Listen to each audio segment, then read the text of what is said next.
Elena Morris rubbed her tired eyes as she hurried through the airport terminal. Her worn sneakers squeaked against the polished floor as she checked her watch for the 10th time. Late again, the story of her life lately. 12 hours at Memorial Hospital, monitoring ICU patients who teetered between life and death, had left her running on fumes and desperation. She'd barely made it home to shower and grab her pre-packed backpack before racing back out the door. Gate 23B. The numbers blurred on her phone screen as exhaustion played tricks with her vision. Her first real vacation in 3 years, and she was already fumbling it. Since her parents died in that car accident 2 years ago, Elena's life had contracted into an endless loop of work, bills, and keeping her younger brother Tommy afloat. At 26, she felt 46, bone-deep tired in a way that sleep never quite fixed. This weekend in Atlantic City with her nursing school friend Megan was supposed to change that. 2 days of no responsibilities, no overtime shifts, no lying awake at 3 in the morning, wondering how to pay Tommy's college application fees. Just her and Megan, cheap cocktails, and maybe a few hands of blackjack if she felt reckless. Her phone buzzed. Megan's text glowed accusingly. "Where are you? They're boarding now." "Almost there," Elena typed back, though she had no idea where there actually was anymore. The terminal stretched endlessly before her, gates and signs swimming together in her sleep-deprived haze. 2 hours of sleep wasn't enough for anyone, but it was what she had. She turned a corner and spotted a small cluster of people near a doorway. Relief flooded through her. That had to be it. She picked up her pace, ignoring the protest from her aching feet. The sign above the entrance read, "Private Aviation Terminal," in discreet gold letters. Something about that didn't seem right, but her exhausted brain couldn't quite process why. She was too tired to think clearly, too focused on just making it onto the plane before it left without her. A woman in a crisp black uniform smiled as Elena approached. Professional, polished, nothing like the harried gate agents Elena was used to seeing. "Miss Jenkins," the woman said warmly, "we've been expecting you." Elena opened her mouth to correct her, but another uniformed staff member appeared at her elbow. "We're ready for boarding now. Mr. DeLuca is already on board." "Mr. DeLuca?" Elena blinked in confusion. "Who?" But she was already being gently guided down a carpeted walkway toward an aircraft that looked nothing like the commercial planes she was familiar with. This was smaller, sleeker, with none of the battered, overused quality of budget airlines. "Wait," Elena finally managed, her tired brain catching up. "I think there's been a mistake." "Don't worry about a thing," the flight attendant said smoothly, already taking Elena's backpack from her shoulder. "Mr. DeLuca mentioned you might be running late. He's very understanding." The interior of the jet stopped Elena in her tracks. Cream leather seats that looked like they belonged in a luxury car. Dark wood paneling with an old-world quality. A bar area stocked with crystal decanters. This was definitely not her budget flight to Atlantic City. A man sat with his back to her, silhouetted against the window. As the door closed behind Elena with a pressurized hiss, he turned. Elena's exhausted mind registered several things at once. He was younger than she'd expected, somewhere in his mid-30s. He wore a dark suit that fit him like it had been made specifically for his body, which it probably had. And he was striking in a way that made her suddenly, painfully aware of her faded jeans and wrinkled t-shirt that still smelled faintly of hospital disinfectant. But it was his eyes that caught her. Dark, intense, assessing. Eyes that had seen things, hard things. The kind of eyes that belonged to men who made difficult decisions and lived with the consequences. Those eyes widened slightly as they landed on her, then narrowed with what might have been curiosity or suspicion. Elena couldn't tell which. "You're not Vanessa Jenkins." It wasn't a question. His voice was low, controlled, with the faintest trace of a Brooklyn accent underneath the polish. "No," Elena replied, clutching her phone like a lifeline. "I'm Elena Morris, and I think I just got on the wrong plane." Something shifted in the man's expression. Not quite a smile, but a slight softening around his eyes. It would seem so. The engines hummed to life beneath them. Elena felt panic rising in her chest like floodwater. "I need to get off. I'm supposed to be on a flight to Atlantic City. My friend is waiting." "We're already cleared for takeoff," he said, gesturing toward the window where ground crew members were already moving away from the aircraft. He studied her for a moment longer, then added, Adrian DeLuca. Elena sank into the seat across from him, her legs suddenly unable to support her weight. Where is this plane going? Paris. Paris? Her voice climbed an octave. As in Paris, France? Adrian nodded, still watching her with that unsettling intensity. You really did get on the wrong plane. I don't even have a passport, Elena said, then immediately remembered she actually did. It was buried in her backpack, virtually unused since that one college trip to Canada 5 years ago that felt like a lifetime ago now. The staff thought you were my companion for the trip, Adrian explained, choosing his words with visible care. Vanessa Jenkins was supposed to join me this weekend. It seems she's been replaced. The full reality crashed over Elena like a wave. She was on a private jet to Paris with a complete stranger who thought she was someone else, and the plane was already moving, gathering speed as it taxied toward the runway. This can't be happening, she whispered, running her hands through her messy brown hair. I need to call Megan. I need to figure out how to get back. I need to breathe, Adrian finished for her. His voice was surprisingly gentle, though it still carried that undercurrent of command that suggested he was a man accustomed to being obeyed. He handed her a glass of water that seemed to materialize from nowhere. Drink. Elena took the water with shaking hands. Mr. DeLuca. Adrian. Adrian, Sham, she corrected, trying to steady her own voice. I can't go to Paris. I have a shift Monday. I have my brother to take care of. I have responsibilities. Something flickered across Adrian's face at the word responsibilities. He leaned back in his seat, studying her with renewed interest. What do you do, Elena Morris? I'm a nurse, Memorial Hospital, intensive care unit. Adrian nodded slowly, as if filing that information away. And this brother you mentioned? Tommy, he's 18. The words tumbled out before she could stop them. Why was she telling this stranger her life story? Our parents died 2 years ago. I'm all he has. The plane was accelerating now, racing down the runway. Through the window, the world blurred into streaks of light and motion. I understand responsibility, Adrian said quietly. His voice had taken on a somber tone, weighted with something Elena couldn't quite identify. More than most. Then the plane lifted into the air, and Elena's stomach dropped. She was going to Paris, actually going to Paris, with a man she'd known for all of 5 minutes. As the plane leveled off and the city fell away beneath them, Adrian spoke again. Look, we're going to Paris whether we like it or not at this point. Once we land, I'll arrange for you to be on the first flight back. You have my word. You can do that? Elena asked, surprised by the offer. Of course, he paused, then added with a hint of that earlier almost smile, though I'm curious how you managed to get through private aviation security and onto my plane. Elena felt heat rush to her cheeks. I was so tired. I just finished a night shift and I've barely slept. I saw people gathered near a gate and just followed them. And nobody stopped you? Nobody asked for identification? Someone called me Miss Jenkins. I tried to correct them, but everything happened so fast. Elena shook her head, feeling foolish. I wasn't thinking clearly. Adrian's expression was unreadable. Well, Miss Morris, it seems you have accidentally infiltrated a security system that cost a considerable amount to maintain.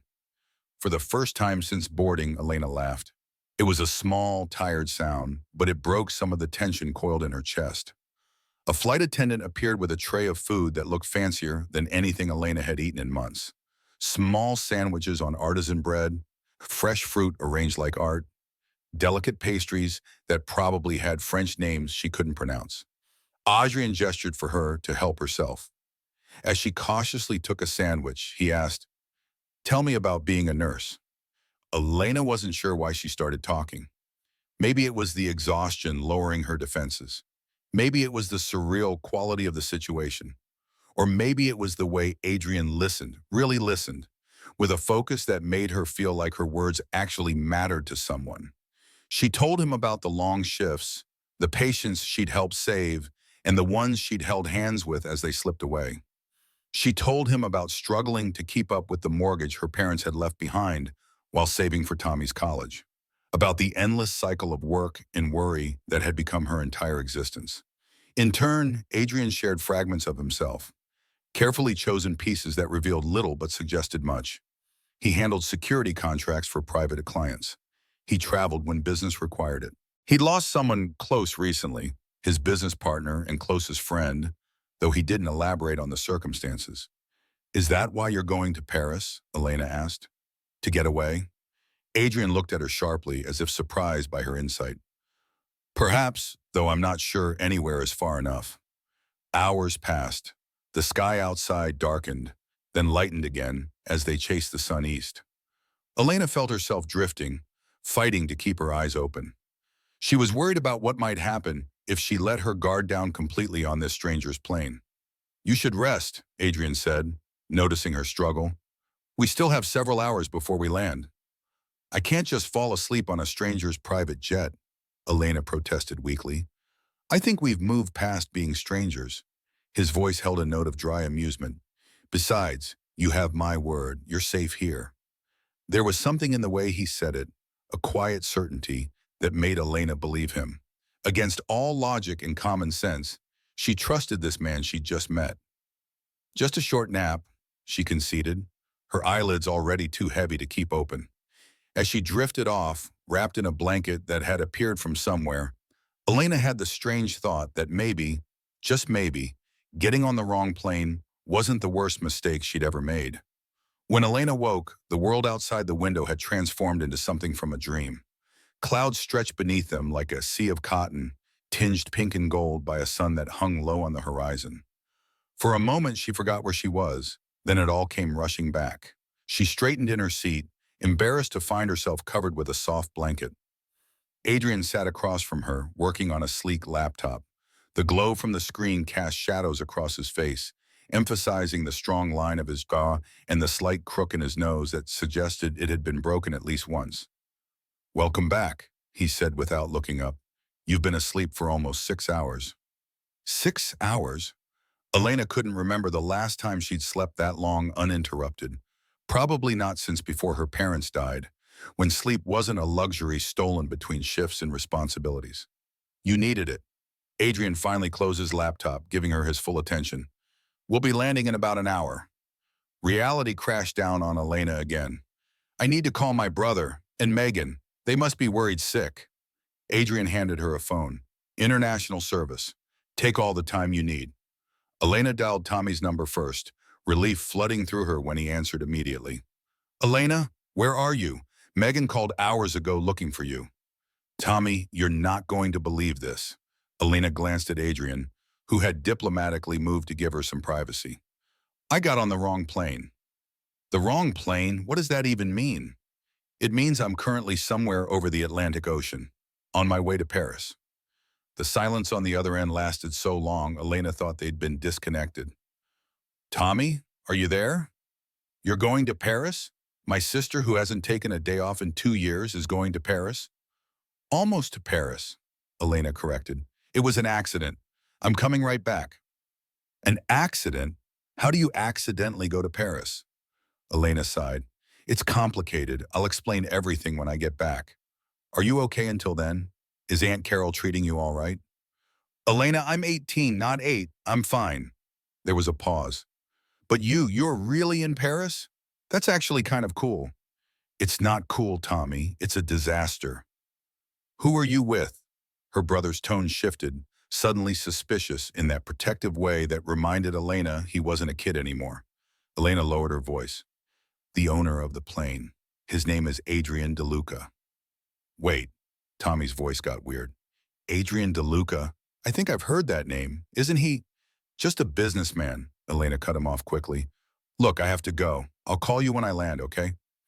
After hanging up with Tommy, Elena called Megan. Her friend was far less understanding, cycling through panic, relief, and finally incredulous laughter at the sheer absurdity of the situation. Only you, Elena, Megan said. Only you could work a double shift and then accidentally end up on a private jet to Paris. When Elena finally handed the phone back to Adrian, she felt marginally calmer. At least everyone knew she was safe, if completely off course. Everything okay? Adrian asked. Yes, just a lot of explaining to do. Elena paused. My brother seemed to recognize your name. He started to ask if you were, no. She trailed off, unsure how to finish the question. I have business interests in several areas, Adrian said carefully. Security consulting primarily. Your brother might have seen something in the news. Before Elena could probe further, the plane began its descent. Below them, the lights of Paris emerged from the darkness like stars scattered across the earth. Countless pinpoints of light spreading in every direction, more beautiful than anything Elena had imagined. It's beautiful, she whispered, pressing her face against the window. It is, Adrian agreed. But when she turned, he wasn't looking at the city. He was looking at her. The private jet touched down smoothly at Charles de Gaulle. As they taxied toward the terminal, Elena felt her heart racing. She was in Paris, actually in Paris. Things like this didn't happen to people like her, people who worked double shifts and clipped coupons and worried about making rent. We'll be escorted through a private terminal, Adrian explained. No customs lines. Is that even legal? Elena asked nervously.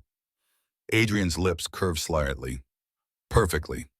Just one of the advantages of private travel. A sleek black Mercedes waited for them on the tarmac. The driver, a thick-set man with graying hair and watchful eyes, greeted Adrian with familiar respect. Enzo, Adrian said by way of introduction, this is Elena Morris. She'll be staying at the hotel. Enzo's gaze flicked to Elena, assessing her in a way that made her feel like he was cataloging every detail. Then he nodded. Welcome, Miss Morris. As Enzo held the car door open, Adrian turned to Elena. Unless you'd prefer to go straight to the airport for a return flight. Elena hesitated. The sensible thing would be to turn around immediately, go home to Tommy and her job and her responsibilities. But the lights of Paris glowed in the distance, and something inside her rebelled at the thought of leaving without seeing anything of the city she'd dreamed about since childhood. Maybe I could stay just for the night. The words came out before she could stop them. My next shift isn't until Monday evening. Surprise flickered across Adrian's face, followed by something that looked almost like pleasure. The hotel has rooms available. You'd have your own space, of course. I couldn't let you pay. Elena, Adrian cut her off gently but firmly. You're here because of a mix-up that wasn't your fault. The least I can do is make sure you're comfortable before you go back. Too tired to argue and too tempted to refuse, Elena nodded. Thank you. The car glided through the nighttime streets of Paris. Elena found herself pressing against the window like a child, trying to take in everything at once. The Eiffel Tower sparkled in the distance. Elegant buildings lined wide boulevards. Even at this late hour, cafes glowed with warm light, and people strolled the sidewalks. It's even more beautiful than I imagined, she said softly. When was the last time you traveled? Adrian asked. A trip to Canada during nursing school. 6 years ago. I'm guessing you travel all the time, Elena said, turning to look at him. Too much. Adrian gazed out at the passing city. It lost its appeal a long time ago. That's sad, Elena said simply. Adrian looked at her thoughtfully. Maybe it is. The hotel was unlike anything Elena had ever seen. La Royale lived up to its name with marble floors, crystal chandeliers, and staff who seemed to materialize out of thin air to assist them. Mr. DeLuca, welcome back, the manager greeted them. An older man with silver hair and the bearing of someone who'd spent decades catering to the wealthy. We've prepared the executive suite as requested. Thank you, Jean-Paul. We'll also need a separate room for Miss Morris. Jean-Paul didn't even blink at the change in plans. Of course, sir. We have a lovely junior suite available on the same floor. Elena followed in a daze as they were escorted to an elevator with brass fixtures polished to a mirror shine. Her room turned out to be bigger than her entire apartment back home. It featured a balcony with a view of the Eiffel Tower and a bathroom with a tub she could practically swim in. Is everything satisfactory, Miss Morris? Jean-Paul asked. Elena could only nod, not trusting herself to speak. Mr. DeLuca has arranged for a selection of clothes to be delivered in the morning, Jean-Paul continued smoothly. If you need anything at all, simply dial 0. After they left, Elena sank onto the edge of the massive bed, completely overwhelmed. Less than 24 hours ago, she'd been rushing to catch a budget flight to Atlantic City. Now she was staying in a luxury hotel in Paris. It felt like she'd stumbled into someone else's life. Her phone buzzed. A text from Adrian. Breakfast at 9, hotel restaurant on the roof, incredible views. Elena hesitated before typing back. Okay, but I need to figure out a flight home tomorrow. His reply came quickly. We'll sort it out. Sleep well, Elena. Despite her exhaustion, Elena found it hard to fall asleep. The bed was too soft, the room too quiet, the situation too surreal. She kept expecting to wake up in her cramped bedroom in New Jersey, late for her shift as usual. When she finally drifted off, she dreamed of flying over cities of light, with Adrian DeLuca's dark eyes watching her from across impossible distances. Morning arrived with golden sunlight streaming through curtains Elena had forgotten to close. For a moment, she was completely disoriented. Then it all came rushing back. Paris, the private jet, Adrian. A glance at her phone showed it was already 8:30. She'd slept nearly 10 hours, something she hadn't done in years. Elena rushed to shower, wincing as she pulled on the same clothes from yesterday. As promised, at exactly 9 o'clock, there was a knock at her door. A hotel employee stood there with several garment bags and boxes. Compliments of Mr. DeLuca, the woman explained in accented English. He thought you might appreciate some fresh clothes. Before Elena could protest, the bags were laid across her bed and the woman had disappeared. Inside, Elena found several outfits, simple but clearly expensive. Jeans that felt like butter, blouses in soft fabrics, a dress that was elegant without being ostentatious, even shoes and underwear, all mysteriously in her size. The thought of Adrian selecting underwear for her made Elena's face burn, though she suspected he'd probably had someone else handle the actual shopping. Still, the attention to detail, the thoughtfulness of it, touched something in her chest. She chose a dark jeans and a soft blue sweater that felt like heaven against her skin. She couldn't remember the last time she'd worn anything new that wasn't a hospital uniform or clearance rack basics. The rooftop restaurant took her breath away. Glass walls provided panoramic views of Paris in the morning light. The city spread out below like a living painting, all honey-colored stone and green parks, and that distant tower rising above it all. Adrian was already seated at a corner table, reading something on a tablet. He looked up as she approached, and for just a second, something shifted in his expression. Appreciation, maybe, or surprise. You look rested, he said, standing to pull out her chair, a gesture that seemed natural coming from him, not performative. Thank you for the clothes, Elena said. You really didn't have to. I wanted to. He said it simply, as if that settled the matter. Consider it an apology for the mix-up that brought you here. A waiter appeared with coffee and pastries that made Elena's mouth water. As they ate, Adrian explained that he'd managed to get her a seat on a flight back to New York the following evening. Tomorrow? Elena asked, surprised. Not today? All the direct flights were full, Adrian said, not quite meeting her eyes.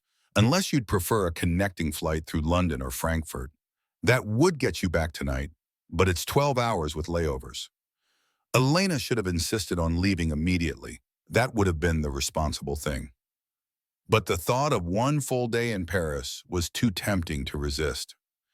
Tomorrow is fine, she heard herself say, feeling a mixture of guilt and excitement. I'll call Tommy and let him know. Good. Adrian looked genuinely pleased. Then I have a proposal. Elena raised an eyebrow, suddenly wary. Nothing improper, he added quickly, catching her expression. I thought perhaps I could show you Paris today. The real Paris, not just the tourist sites. Why would you do that? Elena asked, genuinely puzzled. You must have better things to do than play tour guide.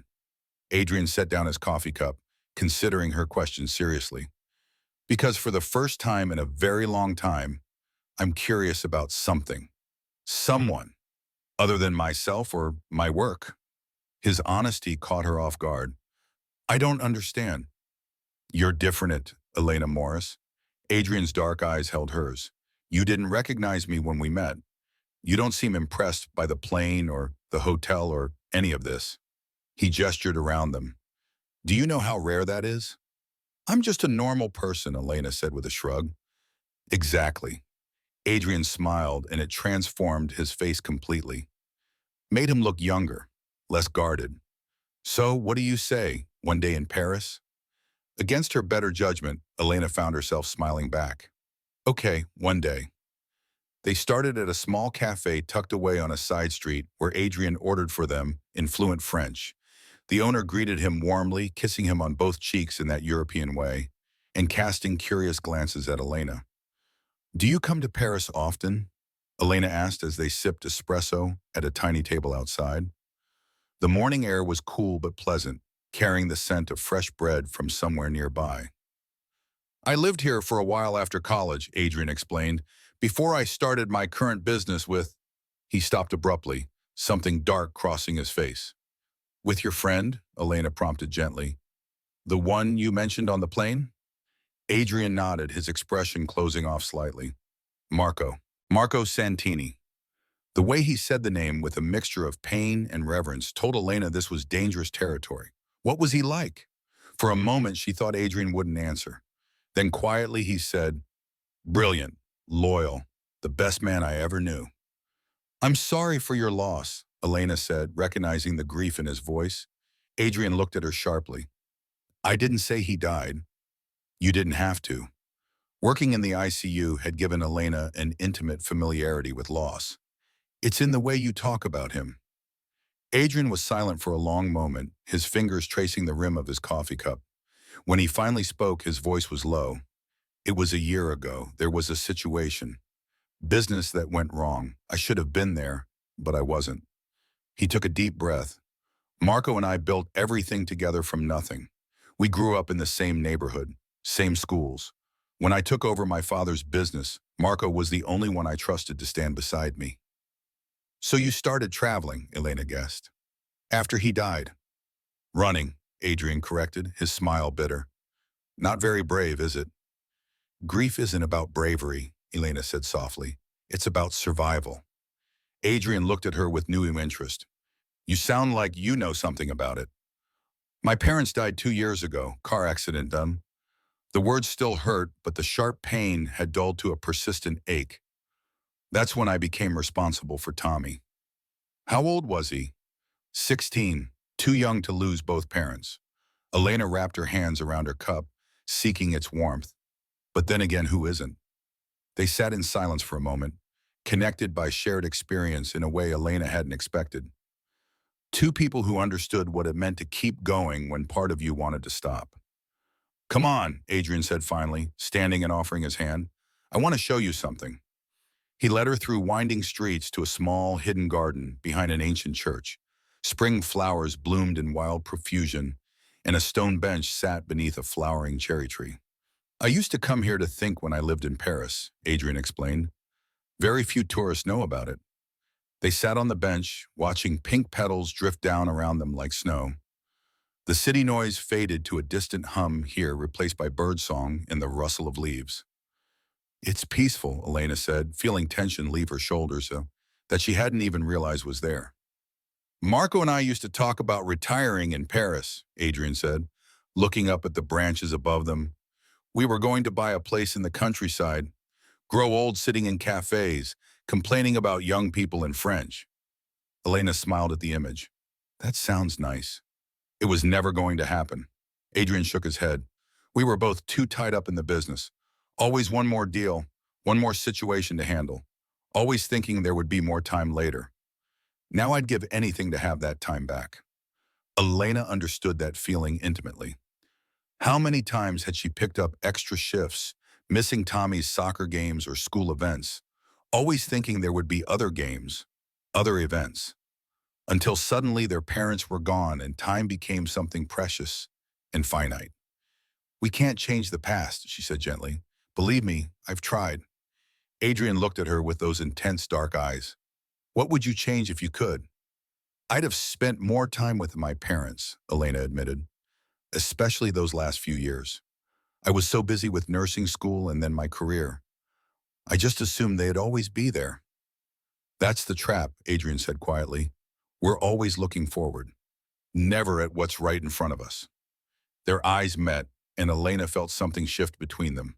A connection deeper than polite conversation between strangers. Something real and a little frightening in its intensity. The moment was broken by church bells ringing nearby. "Hungry?" Adrian asked, standing and offering his hand. This time, Elena took it without hesitation. They spent the afternoon wandering through parts of Paris that Elena suspected most tourists never saw. Local markets where vendors called out in rapid French. Hidden courtyards with fountains and flowers. Tiny bookshops crammed with leather-bound volumes. Art galleries tucked into historic buildings where the floors creaked with age. Adrian was different here, away from the private jets and luxury hotels. More relaxed, more open.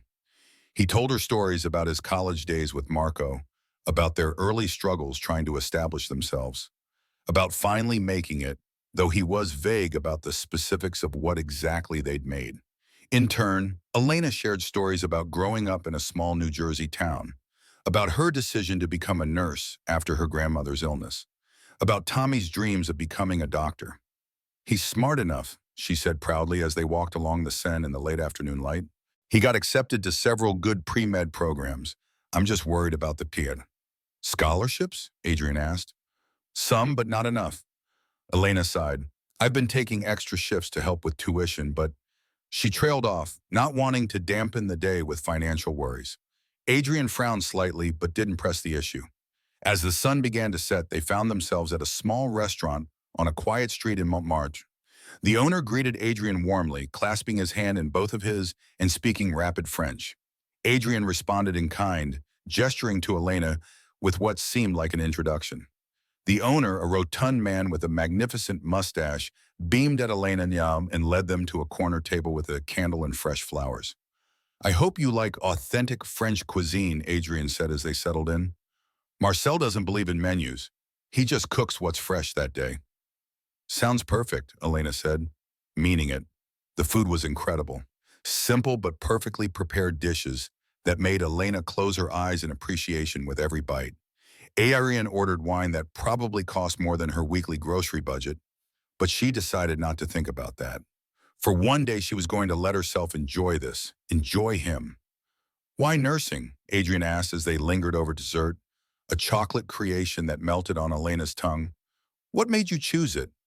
"I like helping people," Elena said with a shrug, "and I'm good at staying calm in emergencies." "That's it? No dramatic story about a childhood illness or some TV show that inspired you?" Elena laughed. "Sorry to disappoint, not everything has to have a dramatic backstory." "In my experience," Adrian replied, "the most important choices usually do." Elena thought about it for a moment, twirling her wine glass. "Well, there was my grandmother. She got sick when I was in high school. Cancer.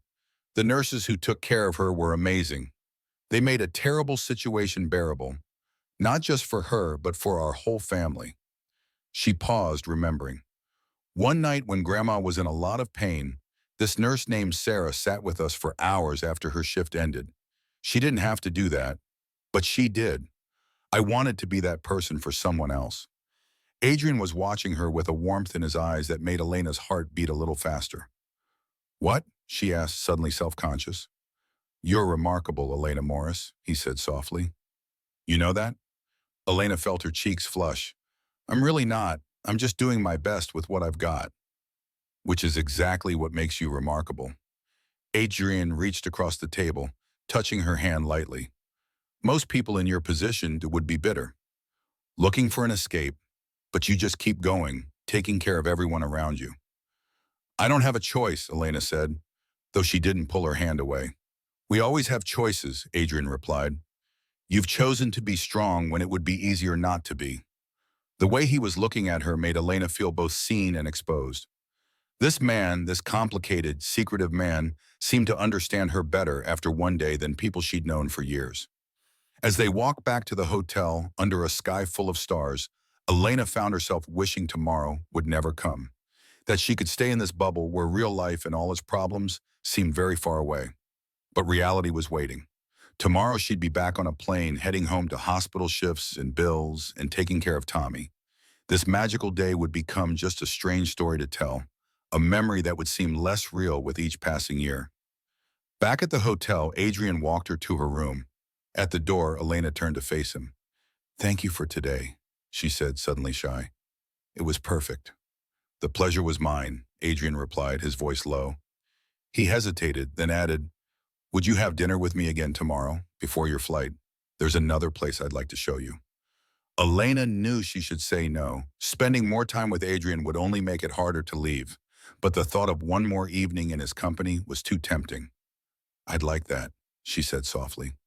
For a moment they stood there, the air between them charged with possibility. Then Adrian leaned down and pressed a gentle kiss to her cheek. "Good night, Elena," he whispered, his breath warm against her skin. "Good night, Adrian." As she closed the door behind her, Elena leaned against it, her heart pounding. What was she doing? Getting involved with someone like Adrian DeLuca could only lead to heartbreak. They lived in completely different worlds. And yet, as she got ready for bed, Elena couldn't stop smiling. For the first time in years, she felt truly alive. Not just surviving, but living. That night, she dreamed of Paris streets and Adrian's dark eyes and possibilities she'd never dared imagine before. Elena woke to sunlight and the distant sounds of Paris traffic. For a moment, she lay still, savoring the softness of the sheets and the lingering dream of walking along the Seine with Adrian. Her phone buzzed, a text from Tommy. "How's Paris with your mysterious businessman?" "Send pics." Elena smiled, typing back. "He's not my anything, and I'll be home tomorrow." Another buzz. "Looked him up online, Adrian DeLuca. There are some interesting articles about his security business. Be careful, sis." Elena frowned, sitting up in bed. She grabbed her phone and typed Adrian DeLuca into the search bar. Several results appeared, articles about his legitimate security consulting firm. But there were other articles too, speculation pieces, rumors, nothing concrete but enough to paint a picture of someone who operated in gray areas. Someone with connections to people who lived outside the law. "Oh my God," Elena whispered. She'd been so caught up in the romance of it all that she hadn't stopped to question who Adrian really was, what he really did. The expensive clothes, the private security, the way people reacted to him with a mixture of respect and something that looked an awful lot like fear. A knock at the door made her jump. Heart racing, she peered through the peephole to see a hotel staff member with a breakfast cart. "Breakfast, Miss Morris," the young woman announced cheerfully. "Compliments of Mr. DeLuca." Before Elena could protest, the woman wheeled in a cart laden with fresh pastries, fruit, coffee, and a single red rose in a small vase. "Mr. DeLuca has a business meeting this morning," the woman said, handing Elena a small envelope. "But he hopes you'll join him for lunch at noon in the lobby." After she left, Elena opened the envelope with shaking hands. "Elena, business calls, unfortunately. Feel free to explore the hotel or rest this morning. The concierge can arrange anything you need. Looking forward to lunch and showing you more of Paris before your flight tonight. Adrian." Elena set the note down, her emotions a complicated tangle. Part of her wanted to pack her bags and demand to be taken to the airport immediately. But another part, Siamad, a part she wasn't particularly proud of, wanted to see him again, to hear his explanation, to understand who he really was. She ate the breakfast mechanically, then showered and dressed in another of the outfits that had been delivered. A simple sundress in pale blue. Instead of waiting in her room, Elena decided to explore the hotel. She declined the concierge's offers of spa treatments or shopping excursions, preferring to wander the elegant public spaces on her own. In a quiet corner of the hotel's library, she found herself staring out at the Paris skyline, trying to make sense of the last 2 days. How had she gone from her normal, struggling life to being in Paris with a man who might be involved in things she didn't want to think about too closely? Penny for your thoughts. Elena turned to find Adrian standing behind her, looking slightly less formal than yesterday in dark jeans and a charcoal button-down. But there was something in his bearing, in the way he carried himself, that she hadn't noticed before.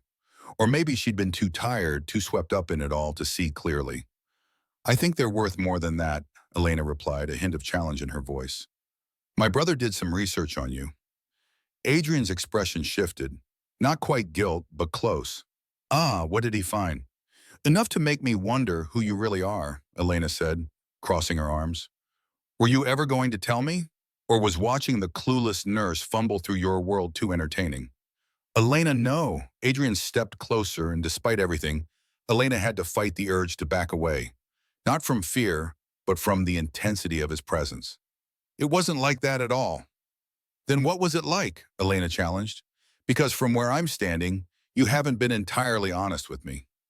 Australian ran a hand through his dark hair. "You're right. Can we sit? Please?" Elena hesitated, then nodded. They sat on a plush sofa in the corner, and Elena was careful to keep distance between them. When you first walked onto that plane, Adrian began, you clearly had no idea who I was, which almost never happens anymore.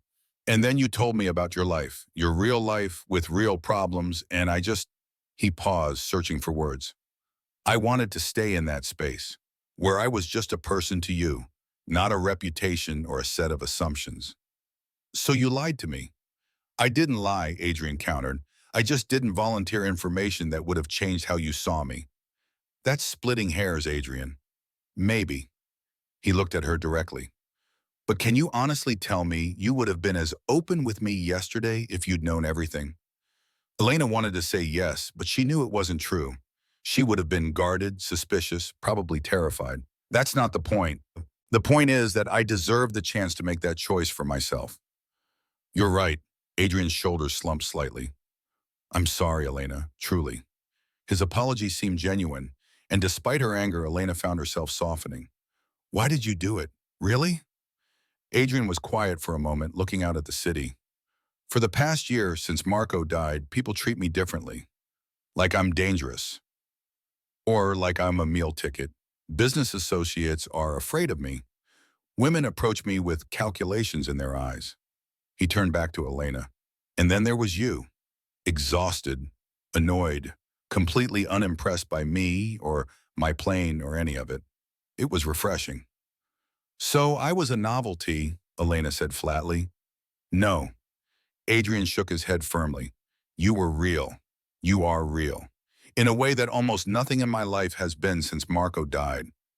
Yesterday, showing you Paris, talking to you, it was the first time in a year that I didn't feel like I was just going through the motions. There was such raw honesty in his voice that Elena found it hard to maintain her anger. You should have told me. I know, Adrian nodded, and I was going to. Tonight at dinner, I just wanted one more day of being just Adrian to you. Not everything else that comes with my name. Elena studied his face, looking for signs of manipulation, but found only genuine regret and something else. A vulnerability that seemed at odds with everything she'd read about him this morning. I don't know what to say, she finally admitted. Say you'll still have lunch with me, Adrian suggested, hope evident in his voice. And dinner before your flight. Let me make it up to you. Elena knew the sensible thing would be to walk away now, to protect herself from getting any more entangled with this complicated, possibly dangerous man. But the thought of spending her last day in Paris alone seemed unbearably sad. Okay, she agreed cautiously. Lunch. But I want you to be honest with me from now on. No more convenient omissions. Deal. Adrian's relief was palpable. Complete honesty from here on out. Lunch was at a small bistro overlooking the Seine, far from the luxury hotel, as they ate simple but delicious French food. Adrian answered Elena's questions. He told her about growing up in Brooklyn, son of a man who'd built an empire through means that weren't always legal, about taking over that empire when his father died, about trying to legitimize as much of it as he could while maintaining the loyalty of people who'd known him since he was a boy. Marco and I grew up together, Adrian explained. Same neighborhood, same schools. When my father died and I inherited everything, Marco was the only one I trusted completely. We spent years building legitimate businesses to replace the old operations. And Marco's death? Elena asked gently. Adrian's jaw tightened. There are still people who don't like the changes I've made.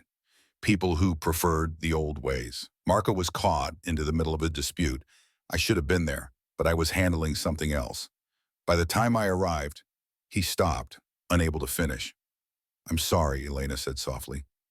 They spent the afternoon walking along the Seine, talking with an ease that surprised Elena. Knowing the truth about Adrian, instead of making things more complicated, actually made it easier to connect with him. The invisible barrier his secret had created was gone. Can I ask you something personal? Adrian said as they paused on a bridge.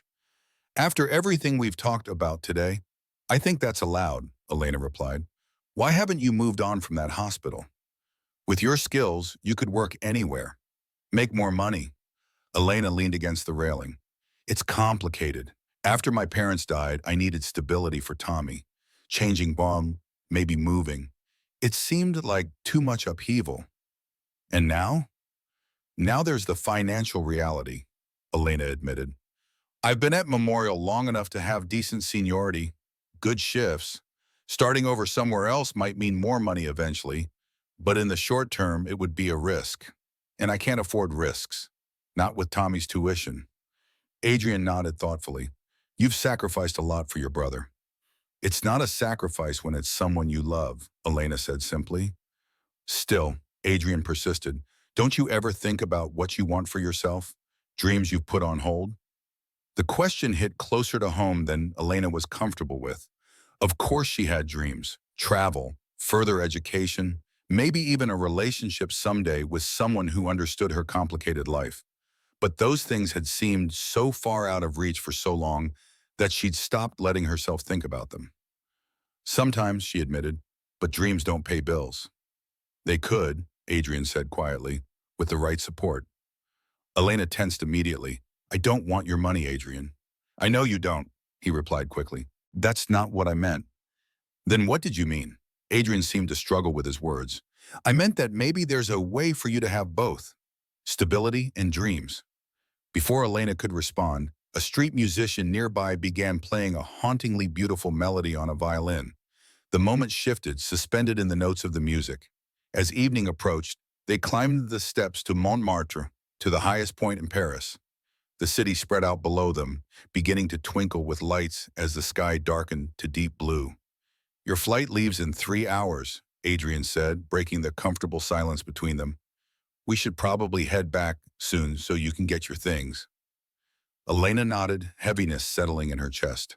These 2 days in Paris with Adrian had been like a beautiful dream, but reality was waiting back home. Thank you, she said softly, for everything. This has been more than I ever imagined. Elena. Adrian turned to face her, his expression serious. What if you didn't get on that plane tonight? She blinked. What? Stay, he said, the single word heavy with meaning. Stay in Paris with me. Adrian, I can't just... Why not?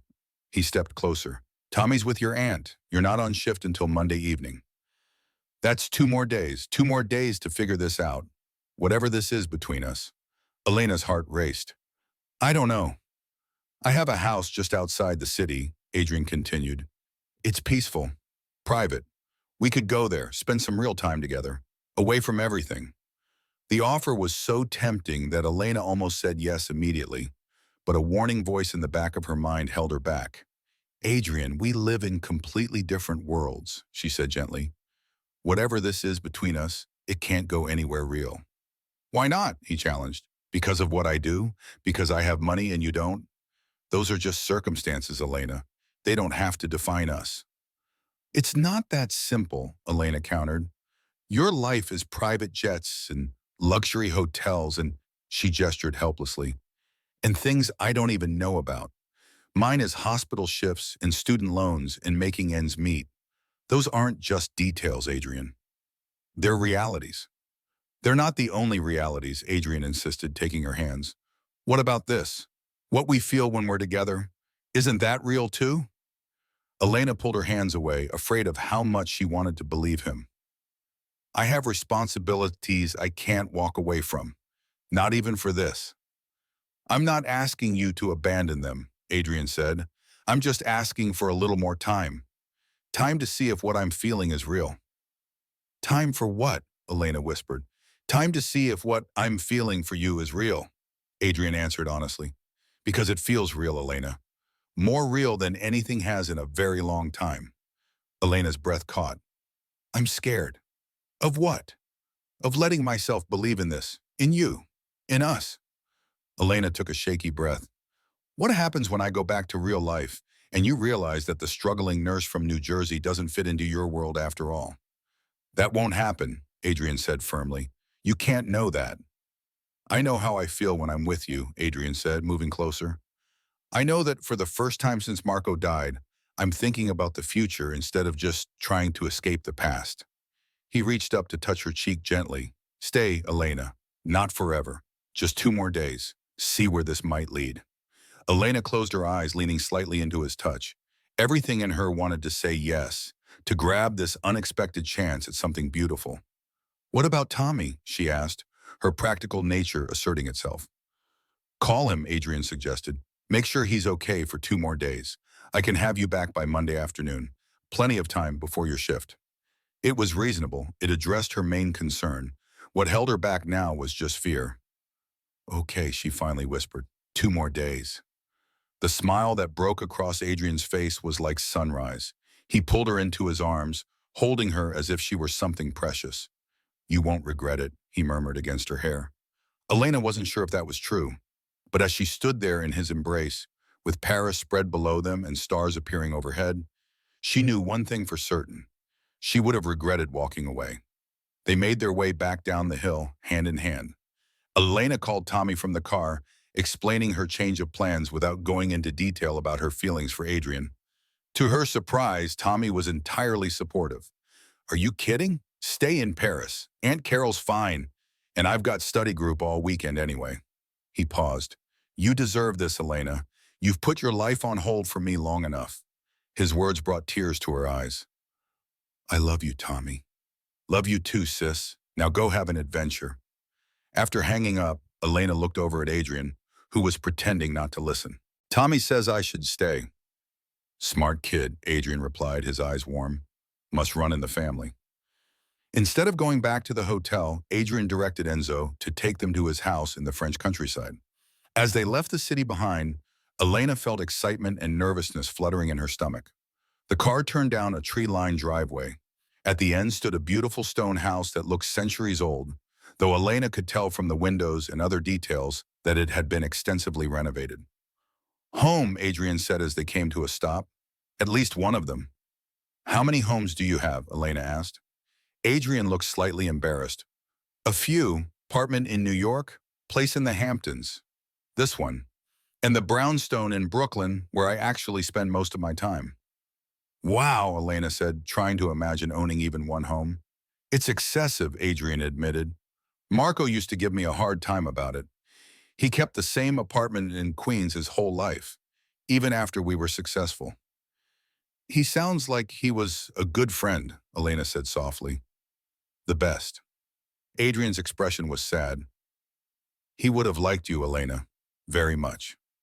A housekeeper greeted them at the door, an older woman with kind eyes who seemed unsurprised by their arrival. Madame Bertrand keeps the house ready for me, Adrian explained. She lives in the guest cottage with her husband, who manages the grounds. After a light dinner, Adrian showed Elena around. The house was beautiful, old-world charm mixed with modern comfort, but it was the library that captured Elena's heart. Floor-to-ceiling bookshelves filled with leather-bound volumes, comfortable reading nooks, soft lighting. This is amazing, she said, running her fingers along the spines. I could spend days in here. You're welcome to, Adrian said, watching her with a fond expression. There's a guest room prepared for you upstairs. Blue door at the end of the hall. Elena's cheeks warmed at the implication that they would be sleeping separately. Of course they would. They'd known each other for all of 2 days, but something in the way Adrian said it made her wonder if he'd been considering other possibilities. Later, as she settled into the luxurious guest room with its canopy bed in view of the moonlit garden, Elena wondered what she'd gotten herself into. This felt like a fairy tale, but fairy tales weren't real, and reality had a way of reasserting itself. In 2 days, she'd be back in New Jersey, back to her real life. And what then? As she drifted off to sleep, Elena told herself not to get too attached, not to believe too much in this beautiful fantasy. But her heart, already falling for the complicated man down the hall, wasn't listening. Elena woke to sunlight streaming through windows overlooking gardens that seemed to stretch forever. For a moment, she simply lay there, taking in the elegant surroundings, the antique furniture, the silk curtains, the sense that she'd stepped into someone else's life entirely. After a shower in the marble bathroom, Elena dressed in jeans and a simple blouse from the clothes Adrian had provided. She made her way downstairs, following the scent of coffee and fresh bread. She found Adrian in the kitchen, dressed casually in jeans and a dark sweater, talking to Madame Bertrand in French. He looked up when Elena entered, his entire face brightening. Good morning, he said. Sleep well? Better than I have in years, Elena admitted with a smile. I thought we could take it easy today, Adrian said, pulling out a chair for her at the kitchen table where breakfast was laid out. There's a farmer's market in the village if you'd like to explore, or we could just relax here. The gardens are beautiful. The casual way he spoke about their time together, as if it were the most natural thing in the world, made Elena's heart flutter dangerously. The market sounds nice, she said. I've never been to a real French farmer's market. Then that's what we'll do, Adrian said simply. The village was like something from a postcard, stone buildings with flower boxes, narrow cobbled streets, a central square where local farmers and artisans had set up their stalls. Adrian seemed to know everyone, greeting villagers by name and introducing Elena as his friend from America. The way he navigated this simpler world surprised her. You seem comfortable here, she observed as they browsed a stall selling local honey. More so than in most places, Adrian nodded thoughtfully. The people here, they don't care about my business or my reputation. They judge me by how I treat them. Nothing more. Is that why you have a house here? To escape? Partly, Adrian admitted, paying for a jar of honey, but also because it reminds me of summers when I was a kid, before things got complicated. My mother used to bring me and my sister to a place like this before she left. Elena felt herself softening further. Behind the dangerous reputation was a man with his own scars. They spent the morning wandering through the market, buying fresh bread, cheese, and fruit for a picnic. The villagers treated them like any other couple, with no hint that they recognized Adrian as anything other than a friendly American who owned a house nearby. After the market, Adrian drove them to a secluded spot by a river. Ancient willow trees provided shade from the midday sun. They spread a blanket on the grass and unpacked their purchases. This is perfect, Elena sighed, leaning back on her elbows and tilting her face toward the dappled sunlight. Yes, Adrian agreed. But when she glanced at him, he wasn't looking at the scenery. He was looking at her. You're staring, she pointed out, blushing. Sorry. He didn't look sorry at all. You look happy, relaxed. It suits you. I am happy, Elena admitted, happier than she'd been in a long time. They ate their simple feast, talking about everything and nothing. After lunch, they walked along the river hand in hand. Tell me something real, Adrian said suddenly, as they paused to watch ducks paddle past. Something you haven't told anyone else. Elena considered the request. Sometimes I resent Tommy, she admitted, the words difficult but necessary.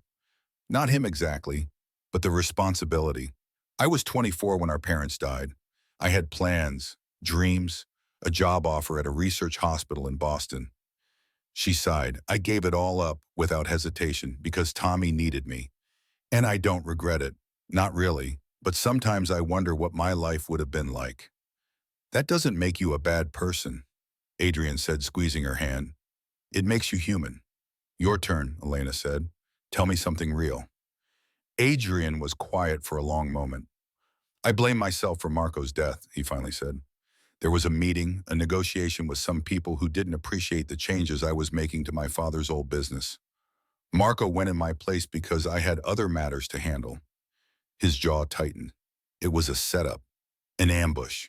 If I had been there instead, or maybe you would have been killed too, Elena said gently. You can't know what would have happened. That's what everyone tells me, Adrian said with a sad smile. But knowing it logically doesn't change how I feel. Elena understood that intimately. She wrapped her arms around his waist, resting her head against his chest. Grief isn't logical, and neither is guilt. Adrian held her close, his heart beating steady under her ear. For a long moment, they simply stood there, two wounded people finding comfort in each other's understanding. That evening, they cooked dinner together in the spacious kitchen, a simple pasta dish with fresh ingredients from the market. Marco's mother taught us both to cook in college, Adrian explained as he chopped garlic with practiced ease. She said no son of hers, biological or honorary, was going to live on takeout. She sounds like a wise woman, Elena said. She was, Adrian agreed. She died about 5 years ago. Cancer. Marco took it hard. He was an only child, and after his father left when he was a kid, it was just the two of them. I'm sorry, Elena said softly. They settled in the library after dinner with glasses of wine, sitting close together on a comfortable sofa. A fire crackled in the fireplace, casting warm shadows. This doesn't feel real, Elena confessed. Being here with you like this. It is real, Adrian assured her, his arm draped across her shoulders. Maybe more real than anything else in my life right now. But tomorrow I go back to New Jersey, Elena reminded him. Back to hospital shifts and bills and real life. Adrian was quiet for a moment. What if there was a way to combine our worlds? Elena's heart skipped. What do you mean? I mean, Adrian set his glass down and turned to face her. Elena, I know we've only known each other for 3 days. I know this is fast and probably crazy, but there's something between us that I haven't felt in a very long time, maybe ever. And I don't want to lose it when you get on that plane tomorrow. I don't want to lose it either, Elena admitted. But I don't see how this works, Adrian. Your life is here and in New York and wherever your business takes you. Mine is in New Jersey with Tommy and my job. I can come to New Jersey, Adrian said as if it were obvious. I can work from anywhere, and you could visit me sometimes. Weekends, days off. The idea was tempting. So tempting, Elena was afraid to believe it could be real. Long-distance relationships are hard, she pointed out. Add in our differences, and I just don't know. What differences? Adrian challenged. So I have money and you don't. So what? That's circumstance, not character. It's not just the money, Elena tried to explain. It's the worlds we live in, the expectations, the realities of who you are and what you do. Tell me what you're really afraid of, Adrian said softly. Elena looked into his eyes, finding courage to be completely honest. I'm afraid that once the novelty wears off, once you've had your fill of the struggling nurse from New Jersey, you'll move on, and I'll be left picking up the pieces while you jet off to your next adventure. Adrian's expression softened. Elena, you're not a novelty to Moish. He paused, searching for words. You're like coming up for air after being underwater too long. You make me feel alive again, connected. Like maybe there's still something good worth fighting for. His words touched something deep inside her, a place that had been closed off since her parents died. I'm scared, she admitted. Me too, Adrian confessed. I'm terrified of messing this up, of not being good enough for you, of dragging you into a world that might hurt you, but I'm more afraid of letting you go without even trying. He cupped her face gently. I'm not asking for promises. I'm just asking for a chance. For both of us. The tenderness in his touch, the sincerity in his voice, they were Elena's undoing. She leaned forward and kissed him. Adrian responded immediately, his arms wrapping around her as he deepened the kiss. It was gentle at first, then increasingly urgent, as if they were both trying to communicate everything they couldn't yet say in words. When they finally pulled apart, both slightly breathless, Adrian rested his forehead against hers. Is that a yes? He asked. Elena smiled. It's a let's try. One day at a time. I'll take it, Adrian murmured before kissing her again. Later, at the threshold of her guest room, there was a moment of uncertainty. The attraction between them was undeniable, but Elena wasn't ready for more. Not when everything was still so new, so fragile. Good night, Adrian, she said softly, kissing his cheek. He seemed to understand without explanation. Good night, Elena. Sweet dreams. As she closed the door, Elena leaned against it, her heart full of conflicting emotions. Excitement, fear, hope, and something deeper that she wasn't quite ready to name. Their last day in France dawned bright and clear. They spent it exploring the countryside around Adrian's house, visiting a small chateau, having lunch at a centuries-old vineyard, walking through fields of wildflowers that stretched endlessly. It was perfect, made bittersweet by the knowledge that it would end with Elena on a plane back to New Jersey. As afternoon waned, they returned to the house to collect Elena's belongings. In her room, she found a small wrapped package with a note in Adrian's handwriting. Something to remember our time in Paris, A. Inside was a delicate silver necklace with a small pendant shaped like the Eiffel Tower. Beautiful but not ostentatious. Exactly what she would have chosen. She put it on immediately, the pendant resting just above her heart. Downstairs, Adrian was waiting. His face brightened when he saw the necklace. You like it? It's perfect, Elena assured him. Thank you. The drive to the airport was quiet, As they approached the terminal, Adrian finally broke the silence. I've arranged for a private lounge where we can wait until boarding, unless you'd prefer the main terminal. Elena shook her head. The thought of saying goodbye in a crowded terminal was unbearable. The private lounge was elegant but understated. A staff member took Elena's boarding pass, promising to notify them when it was time to board. Once they were alone, Adrian pulled Elena into his arms, holding her as if trying to memorize the feel of her. I've arranged for a car to meet you at JFK, he said against her hair. It will take you straight home. You didn't have to do that. I wanted to. He pulled back to look into her eyes. When will I see you again? I have meetings in the city through Wednesday, Adrian said, but I could come to New Jersey Thursday evening. If that works for you. The fact that he would rearrange his schedule to see her so soon made Elena's heart swell. Thursday would be perfect. I'm off Friday. Then it's a date, Adrian said, smiling. Our first official date. What would you call the past 3 days? Elena asked, raising an eyebrow. The prologue, Adrian replied, kissing her lightly. The best prologue I've ever read. The announcement came too soon. As they walked toward the gate, Adrian kept an arm around her waist, reluctant to let go even for a moment. At security, the furthest point he could accompany her, they stopped. Call me when you land, Adrian said, his voice rough. I don't care what time. I want to know you're safe. I will, Elena promised, fighting tears. Elena. Adrian took her face in his hands. These past 3 days have been, I don't even have words. Life-changing, Elena suggested, managing a smile despite the tightness in her throat. Exactly. He pulled her close for one last kiss, deep and passionate and full of promise. When they parted, he pressed his forehead to hers. This isn't goodbye. It's just, see you soon. See you soon, Elena echoed, forcing herself to step back, to turn away, to walk towards security and away from the most extraordinary 3 days of her life. As she handed her boarding pass to the security officer, Elena glanced back one last time. Adrian was still standing there, watching her with an expression that made her heart ache in the best possible way. The flight back felt surreal. As promised, a driver was waiting at JFK. The Blacktown car that took her through New York traffic and across the bridge to New Jersey was a stark contrast to the bus she normally would have taken. She called Adrian as soon as she was in the car.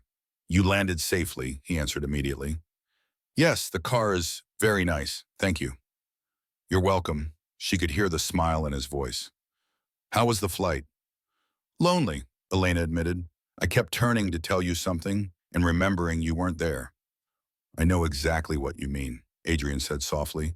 My house feels empty without you. They talked until the car pulled up outside Elena's modest apartment building.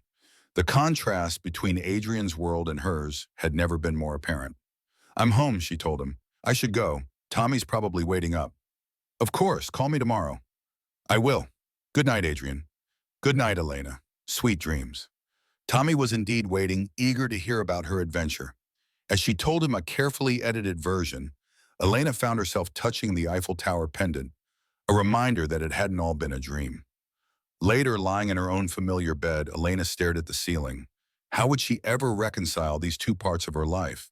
How could Adrian DeLuca, with his complicated business and dangerous world, fit into her life of hospital shifts and budget concerns? But as she drifted off, she found herself not worried, but hopeful. Because underneath all the external differences, she and Adrian had connected on a level that felt rare and precious. Thursday couldn't come soon enough. The next few days passed in a blur of normalcy that felt anything but normal. Elena went back to work, did laundry, helped Tommy with applications, paid bills. But through it all, there was a new lightness in her step. What happened on that trip? Her friend Megan asked during lunch break. You're different. Good different, or bad different? Elena asked, unable to suppress a smile. Good, Megan decided. Really good. Like you've woken up or something. That was exactly how it felt. Like Elena had been sleepwalking through her life and had suddenly opened her eyes. She and Adrian talked every day. Sometimes quick calls, sometimes hour-long conversations that left her smiling. He was in New York for meetings, but he sent her photos and asked about her days, creating a bridge between their separate lives. Thursday morning, Elena woke to a text. Can't wait to see you tonight.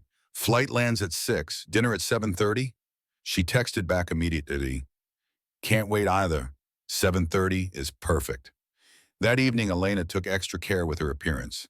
She settled on a simple blue dress and the silver necklace that hadn't left her neck. Tommy gave her a thumbs up. You look great, sis. He won't know what hit him. Please try not to call him that DeLuca guy to his face, Elena said. No promises, Tommy teased, then grew serious. He makes you happy, doesn't he? Elena nodded. He does. Then that's all that matters, Tommy said with wisdom beyond his years. You deserve to be happy. A knock at the door made Elena's heart leap. She opened it to find Adrian standing there, looking slightly less polished than usual in jeans and a casual shirt, holding a bouquet of wildflowers. Hi, he said, his eyes taking her in with obvious appreciation. Hi yourself, Elena replied. You're early. I couldn't wait, Adrian admitted, handing her the flowers. These reminded me of our walk. They're beautiful. Come in. I want you to meet Tommy. As Elena watched Adrian and her brother shake hands, she was struck by how natural it felt. He didn't look out of place. He looked right. Nice place, Adrian said, glancing around the modest living room with its secondhand furniture and family photos. It's not much, Elena said, suddenly self-conscious. It's a home, Adrian corrected gently. A real home. You can feel it. The simple observation eased Elena's tension. This was who Adrian was beneath everything else. A man who understood what truly mattered. They went to a small Italian restaurant in Elena's neighborhood. Family-owned, with homemade pasta and an atmosphere warm and inviting. This is perfect, Adrian said as they settled into a corner booth. Exactly what I was hoping for. Over dinner, they talked about their days apart. Adrian told her about his meetings in New York, about the challenges of managing his various business interests. And you? He asked. How was your week? Elena told him about returning to work, about her patients, about the strange feeling of being back in her normal life after Paris.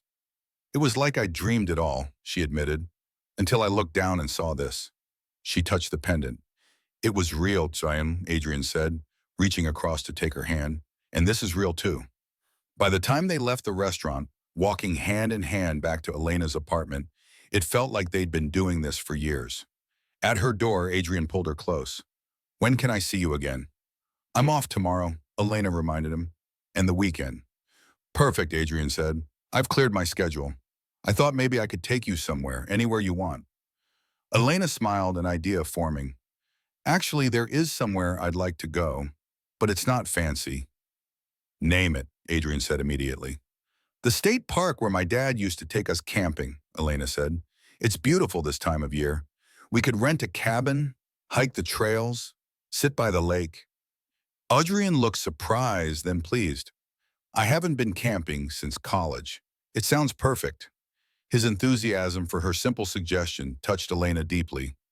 Then it settled. Our first real vacation together. The first of many, Adrian promised. As he walked away, turning back once to wave, Elena felt certainty wash over her. Whatever challenges lay ahead, they would face them together. Because sometimes the wrong plane leads to exactly the right destination. At the top of the stairs, Elena whispered words she hadn't yet said aloud but felt with every fiber of her being.